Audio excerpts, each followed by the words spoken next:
Yo, what's up guys? Welcome back. In this video, I'm going to be taking my Axial Ryft out for a really cool rip in the woods and do some rock bouncing, a little bit of rock racing style driving. This is absolutely, I'm going to declare it now. I know I've mentioned it before. This is my favorite RC. This is absolutely my favorite RC truck to take out. I always have fun with this. Doesn't matter where I'm driving it. Of course, taking it out to the woods with some rocky trails is kind of where this thing really shines, but I've taken this to my local outdoor track and hit some jumps and turns and stuff. And you need to drive a little bit differently, but I've had a blast with it there. I've taken it into my backyard and had fun with it. I've played around with it in parking lots, just hitting the little parking stops and doing backflips over that. It's fun no matter where you drive it. It does require a little bit of setup to make it more durable and reliable, and that's what we're going to talk about a little bit in this video. I am testing out these E-Viratrue 7075 aluminum axle housings, so I'll get you in here for a close-up look in a second, and I'll just show you a couple of the other things I did to this rig to make it more durable. One issue I was still having was the axle housings cracking, the stock plastic ones, and they did revise them at some point, and they added additional trussing on the top, and it helped.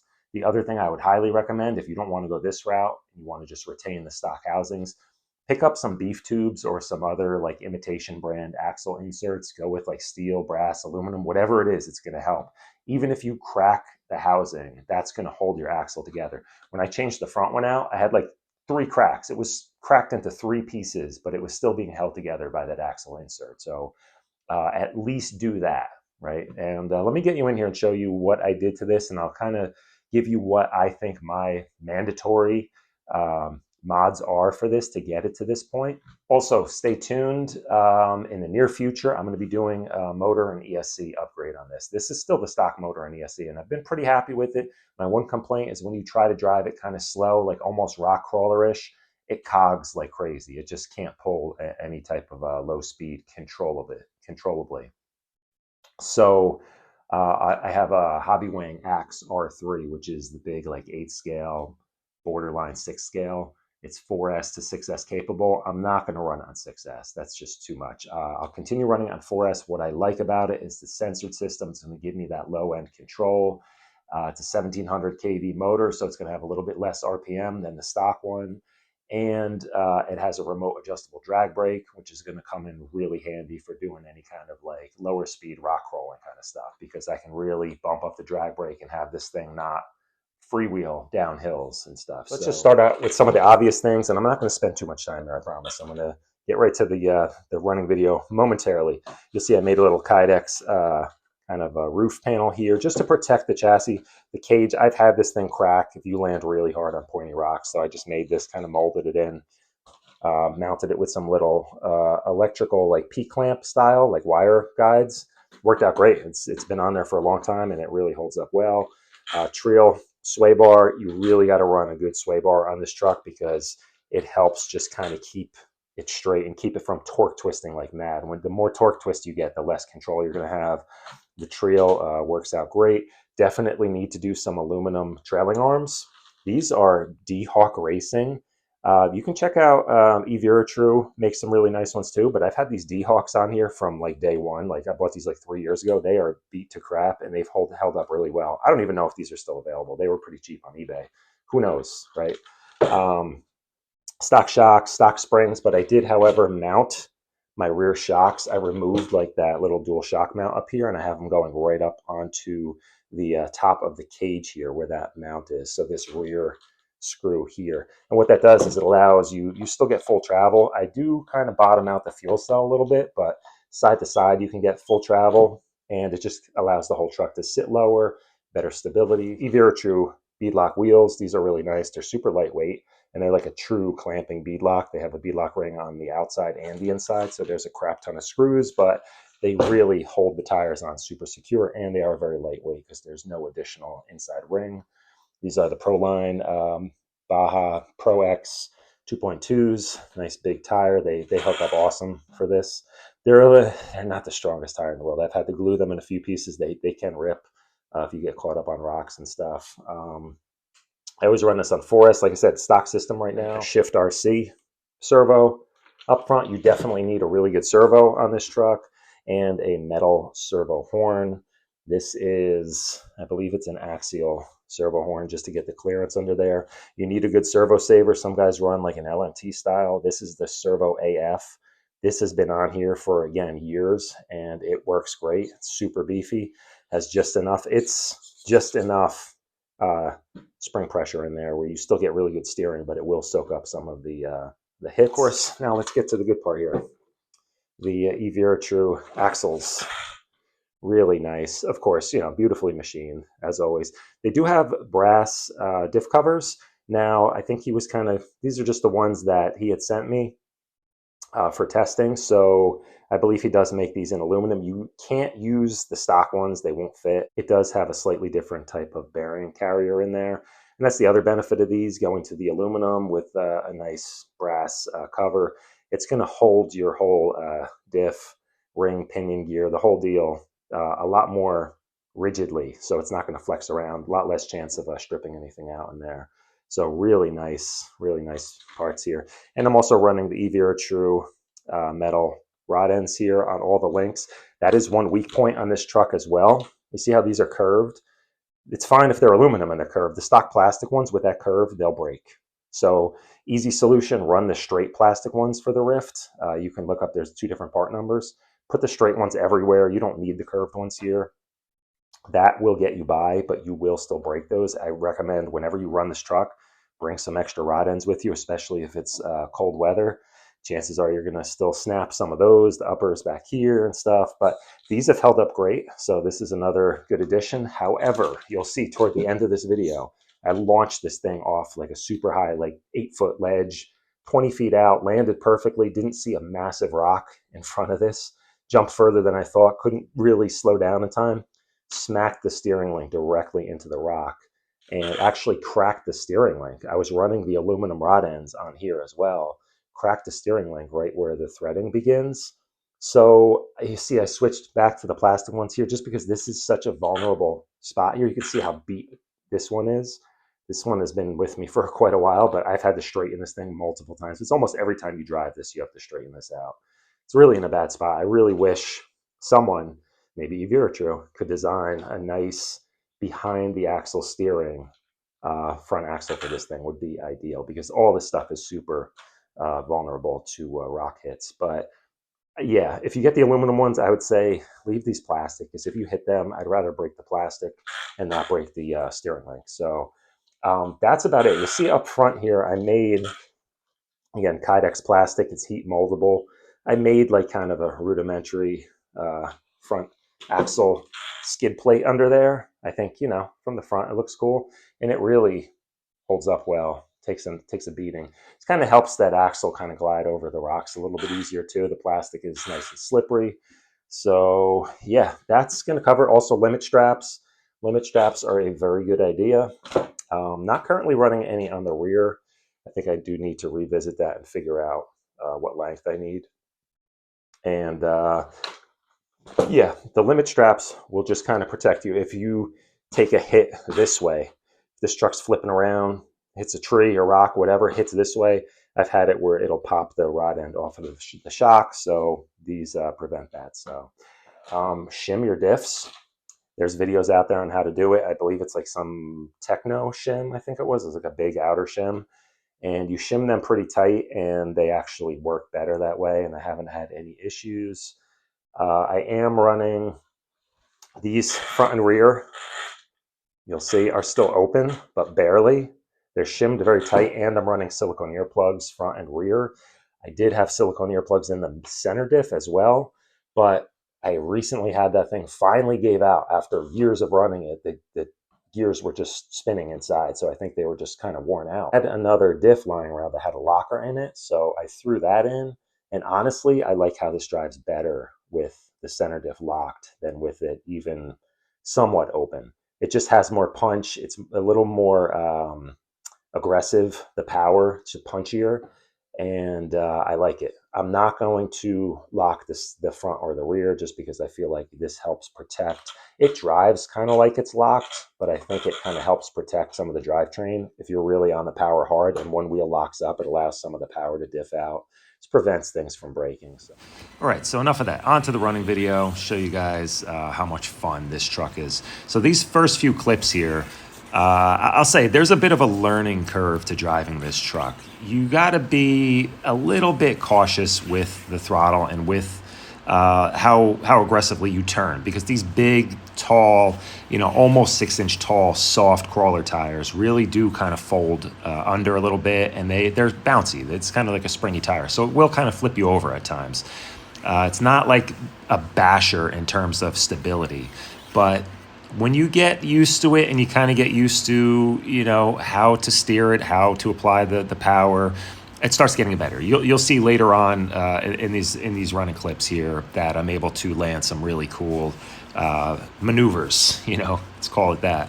But I mean, look at this, man. The truck is just doing like endos and stuff. It is such a fun truck to drive. It always surprises me at what it does. Sometimes it almost seems like it's alive in a way, like how it just does like a crazy flip, and just sometimes it'll just land so gently, like it just kind of tiptoes the landing, and it's like, how can that be? It's just so much fun to drive this thing, and you could find anything and everything to play around on and just launch it. You don't need, I mean, look at that. It's ridiculous. I wish I could say I knew I was going to do that, but the truck surprises you. But yeah, you don't need much of a run up to launch this truck. If you have like a couple inches in front of it, you just gun it.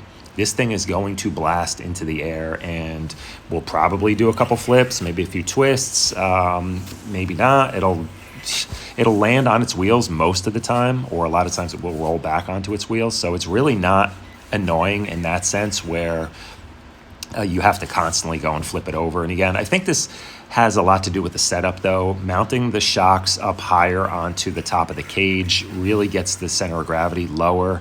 And that's something I think you need to keep in mind with this truck. Like stock out of the box, it's going to roll over so much more than mine does here, especially with the added weight of these aluminum axles, with the brass diff covers. And, these wheels and tires, even though they're light, they are heavier than the stock plastic ones. So all that stuff really adds to its stability. And I've done a lot of tuning with the suspension. I've found that thinner shock fluid works better for me. I've run this thing at times with most of the shock fluid gone from the rear shocks, so it's really just springy, and it still drives awesome like that. So my recommendation, don't go too heavy with the shock fluid. In the front, you can definitely go heavier. There's a lot more weight up front. In the rear, I like to kind of keep it a little bit springy.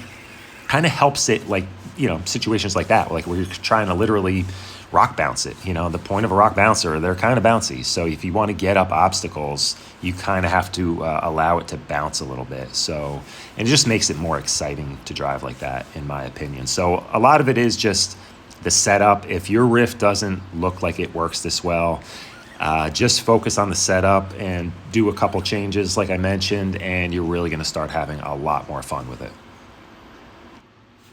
So yeah, a wall like this, if I stayed here and played around with this, I could at some point have made it up this, just cleared some of the leaves out from the bottom maybe, but that's what's fun with this truck. You can just find like crazy things like that. Like there's no other RC. I mean, some bashers, yeah, you have an X-Max or something, but I don't think too many people drive X-Maxes in woods like this with rocks and stuff. So if you have the right terrain, again, this is like the best RC, because you can do, almost, I'm not going to say rock crawling, but you can drive it like a trail truck and get through some really rocky stuff. It has great ground clearance. You could take this out, drive it like a mud truck, go through some streams with some rocks, some mud. It's just a really great all-around trail truck. And then you can just blast this thing. When you see like a cool obstacle, like a little rock kicker jump sticking out of the ground, you could just blast it off that thing.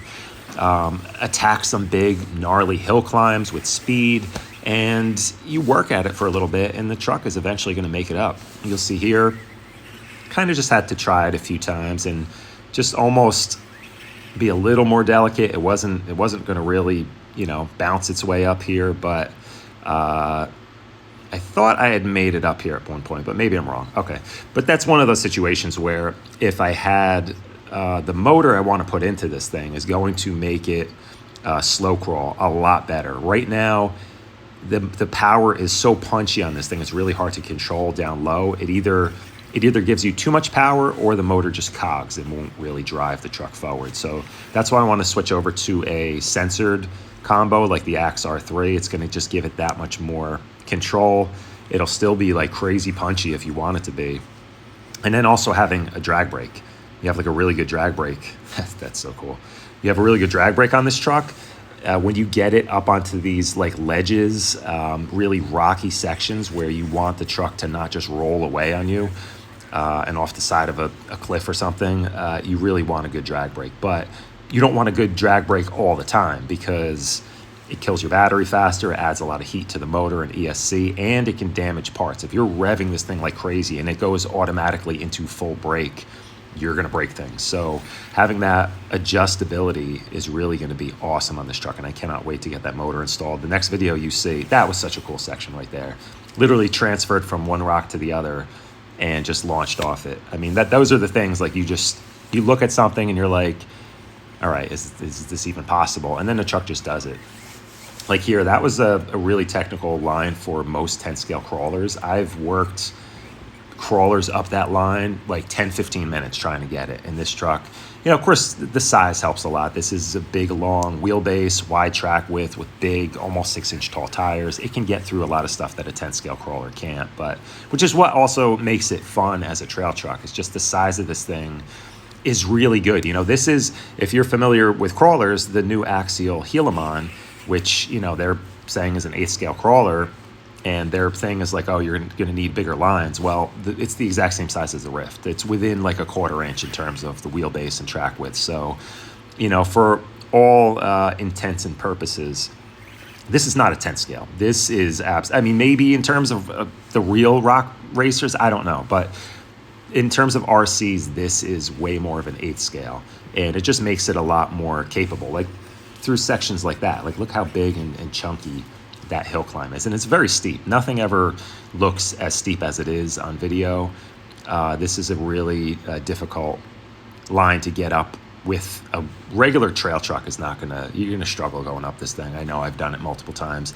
You have like a really well set up crawler, especially like a comp crawler, it'll find its way up through there, no problem. But fast trucks, you know, look out for that tree, but fast trucks, you're gonna struggle getting up through there. And with the Ryfts, not only does it make it, I'm not going to say easy, it just makes it a lot of fun to go out and try to do hill climbs like that. And that, of course, is what it's built for. You know, if you look at, like, this is, if you're not familiar with real, you know, full-scale rock bouncing, this is this is copied after, it's a replica of a real-life rock bouncer. You know, these guys go out and run these things up these insane rocky trails, exactly what I'm doing here in real life. And I don't know, it's awesome. I love watching it. There's I think there's a YouTube channel, it's Busted Knuckle. Check that out if you want to see some real life rock bouncer stuff. It is freaking awesome. It's going to get you into it. And then after watching that, I want to come out and run this truck even more. So I always have so much fun with this thing. And this is typically how I drive it. This is my standard driving style with this truck. I go out and hit, you know, big ledges, jump it up stuff, jump it off stuff, you know, really not easy on this truck, and it holds up. You know, I typically, when I break something, I do things even dumber than this. You know, my buddy Matt and I will come out and find a tree with a nice sloped root at the bottom and just literally gun it up the tree and see how high the truck goes. And we've had it where it goes up 15 feet in the air and comes down, and that's usually when you crack an axle. To be honest with you, it's when I'm jumping the thing is when I've broken the most axles. So we're gonna see how well these hold up. I took some really solid direct hits on these E-Viratrue axles, and of course, no issues. I don't expect these things to have any problems at all.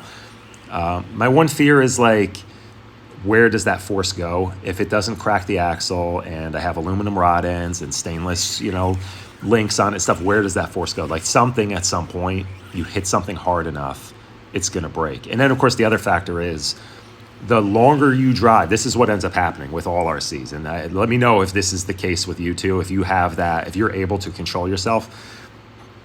That little bounce right there that it did made me so happy, how it just bounced around the corner there. But yeah, let me know if you're the kind of guy that goes out and you could just keep things calm long enough to not break things. What ends up happening for me is I will get used to it. I'll be like, okay, it's handling all this stuff perfectly well. Nothing's breaking. I'm having a good time. I will keep pushing the limits until I find something crazy enough where I end up breaking something. I try not to, but it just inevitably, it always happens.